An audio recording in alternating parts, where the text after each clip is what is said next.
నిన్న ఈ ఎపిసోడ్ చూసిన వాళ్ళకైతే అర్థమయ్యే ఉంటుంది. హరిత గారు వెళ్తూ వెళ్తూ కొంచెం ఎమోషనల్ అయితే అయ్యారు. తనుజకైతే ఒక మాట చెప్పారు, బంగారం కొంతమంది మర్యాద పురుషులు ముద్దు ముద్దు మాటలతోటి మందారం చెవిలో పెడుతుంది అని అన్నారు.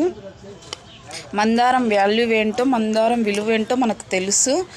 చాలామంది చెవిలో పువ్వులు పెట్టే వాళ్ళు ఉంటారు. ఆ పువ్వులన్నీ కూడా మనం కలెక్ట్ చేసి దేవుడి ముందు ఒక హారం కట్టి దేవుడి ముందు ఉంచాలి. అప్పుడే మందారం వాల్యూ అనేది తెలుస్తుంది అనేసి అయితే చెప్పారనమాట. నాకైతే చాలా అంటే చాలా బాధ వేసింది ఆవిడ అలాగా బాధపడుతూ చెప్పడం.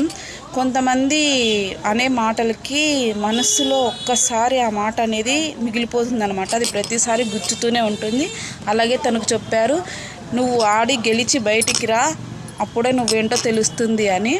నిజంగానే హరితగా అయితే చాలా ఫీల్ అవుతూ చెప్పారు. నాకైతే చాలా బాధ వేసింది ఆవిడ అలా చెప్పడంతో. మీకెలా అనిపించింది హరిత గారి మాటలు? కామెంట్ చేయండి ఫ్రెండ్స్.